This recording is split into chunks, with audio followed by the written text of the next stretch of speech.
रहीम अस्सलाम वालेकुम स्टूडेंट्स। कल बच्चों हम लोगों ने टॉक पढ़ा था, उसके बाद ये नेक्स्ट टॉपिक हमारा है प्रिंसिपल ऑफ मूवमेंट्स। इसकी बच्चों अमूमन डेफिनेशन ही ज़्यादातर पेपर में आती होती है, तो अलबत्ता जो बच्चे ज़्यादा इसकी डिटेल लिखना चाह रहे हैं फिर वो ऊपर से पैराग्राफ में से भी कुछ लाइंस लिखेंगे, ठीक है ना, और साथ ये डायग्राम भी बनाएंगे स्पैनर वाली, ठीक है ना। अब देखो यहाँ पे बच्चों इसकी डेफिनेशन है कि कहते हैं body is balanced if sum of clockwise movements acting on the body is equal to sum of anti-clockwise movements acting on the body। movements बच्चों क्या हैं? वो forces जो टर्निंग इफेक्ट पैदा करें। आप लोग यहाँ पे सीसा वाली एग्जांपल में देख सकते हो, दो बच्चे हैं, दो डिफरेंट वेट्स के बच्चे हैं। तो जो हैवियर वेट का बच्चा है वो एक्सिस ऑफ रोटेशन के पास बैठा है, जो लाइट वेट बच्चा है वो एक्सिस ऑफ रोटेशन से दूर बैठा है। तो एक बच्चा क्लॉकवाइज मूवमेंट्स पैदा कर रहा है और एक एंटी क्लॉकवाइज मूवमेंट्स पैदा कर रहा है। तो आप देखो, अगर ये दोनों मूवमेंट्स बराबर हैं तो क्या होगा? बॉडी बैलेंस्ड है, यानी कोई टॉक पैदा नहीं होगा। तो यही बच्चों हमने डेफिनेशन में कहा है, a body is balanced if sum of clockwise movements acting on the body is equal to sum of anti clockwise movements acting on the body.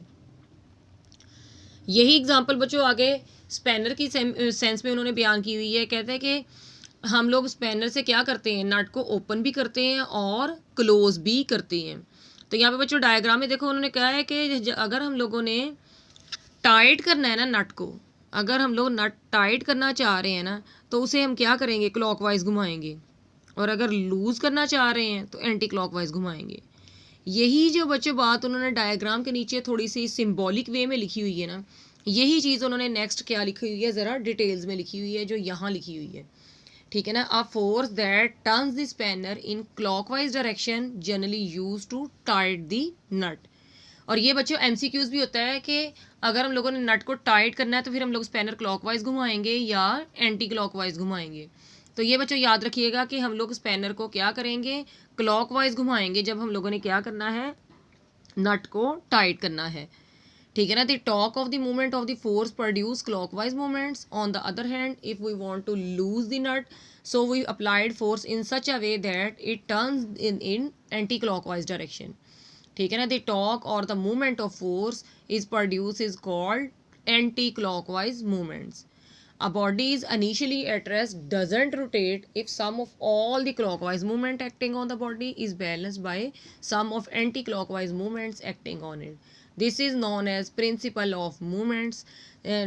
According to this principle, आगे definition बताई हुई है कि इसके मुताबिक ये definition बनती है। तो अब बच्चों देखो ज़रा, ये पीछे हमने एग्जांपल डिस्कस की थी कि दो बच्चे जो कि डिफरेंट वेट के हैं वो क्या हैं।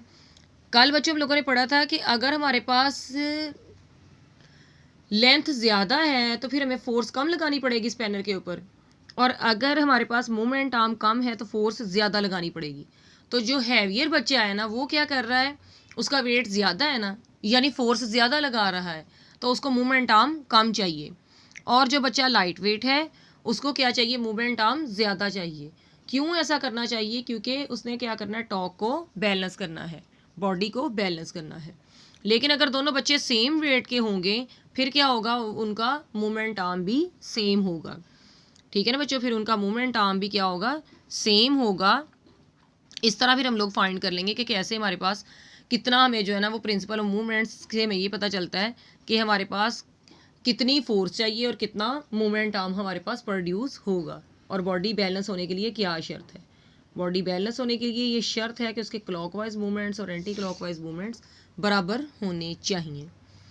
नेक्स्ट बच्चों सेंटर ऑफ मैस, ये बच्चों सिलेबस में नहीं है, ठीक है ना। अगले पेज नंबर 94 पे आए, सेंटर ऑफ ग्रेविटी, ये आपके सिलेबस का पोर्शन है।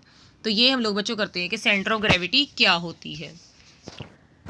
सेंटर ऑफ ग्रेविटी बच्चे क्या होती है? देखें, बॉडीज, कोई भी रिजिड बॉडी क्या है?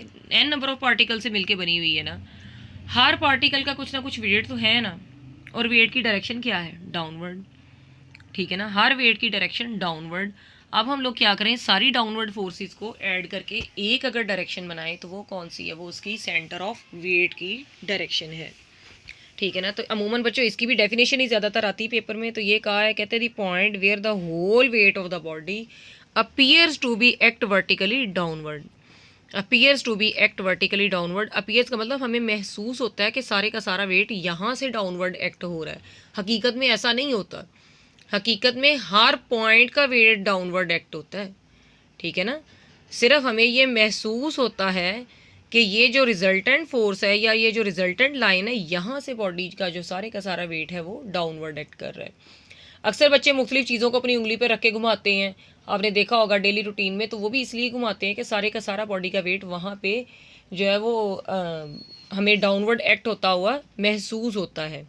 ठीक है ना। A point where whole weight of the body appears to be act vertically downward is called centre of gravity. तो जो बच्चों मैंने सारे का सारा बोला था पहले, ये सारे का सारा वही लिखा हुआ है। A body is made up of large number of particles. The earth attract each particle vertically downward towards its center. The pull of the earth acting on a body is equal to weight. These forces acting on the particles of the body are almost parallel. तो इन सब हम parallel forces को add करके एक single force बना देंगे और वो क्या है, वेट ऑफ द बॉडी।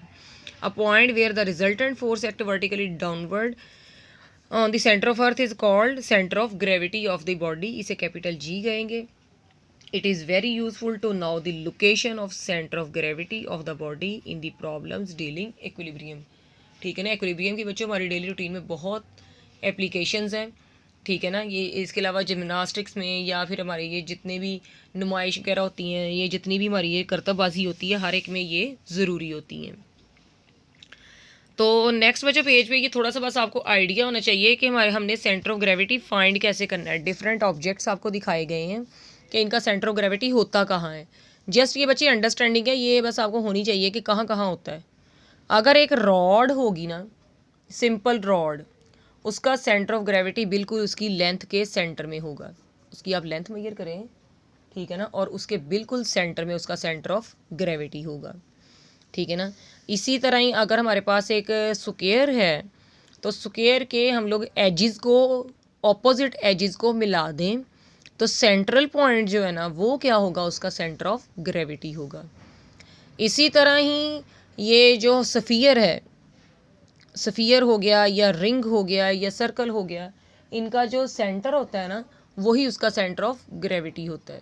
कहने का मकसद ये कि हमारे पास स्फेरिकल शेप का कोई ऑब्जेक्ट अगर हो, लेट्स सपोज फुटबॉल हो या बॉल हो, तो उनका सेंटर ऑफ ग्रेविटी क्या होगा, उनका सेंट्रल पॉइंट जो है यानी उसका सेंटर एग्जैक्ट जो है ना वही उसका सेंटर ऑफ ग्रेविटी है। इसी तरह ही अगर रेक्टेंगल है उसके भी ऑपोजिट एजेस को मिला दें तो जो सेंटर हमारे पास मिलेगा वो उसका सेंटर ऑफ ग्रेविटी होगा। इसी तरह ही अगर हमारे पास है एक सिलेंडर है, सॉलिड सिलेंडर, उसका भी सेंटर क्या होगा, उसके यानी कि हम लोग पहले जो ऑपोजिट अप डाउन फेसेस हैं उनका सेंटर देखें और उन दोनों के दरमियान जो सेंट्रल लाइन है यानी ऊपर वाली सिलेंडर उसकी गोल प्लेट और नीचे वाली गोल प्लेट दोनों का सेंटर और उनके सेंटर को मिलाने वाली लाइन का सेंटर क्या होगा, सेंटर ऑफ ग्रेविटी होगा। ट्राइंगल का बच्चों क्या है, ट्राइंगल का आप लोगों ने पहले उसके बनाने होते हैं, मीडियन उसका फाइंड करना होता है। ठीक है ना। ट्राइंगुलर शेप का आप लोगों ने क्या करना होता है, सेंटर ऑफ ग्रेविटी फाइंड करने के लिए इसके आप लोगों ने ऑल्टीट्यूड्स ड्रॉ करने होते हैं। ये मैथ्स में आप लोग ड्रॉ करते हैं, ऑल्टीट्यूड ड्रॉ करने हैं और ऑल्टीट्यूड्स का जो इंटरसेक्शन है वो उसका सेंटर ऑफ ग्रेविटी होगा। ठीक है ना। इस तरह बच्चों हम लोग डिफरेंट ऑब्जेक्ट्स का सेंटर ऑफ ग्रेविटी फाइंड करते हैं।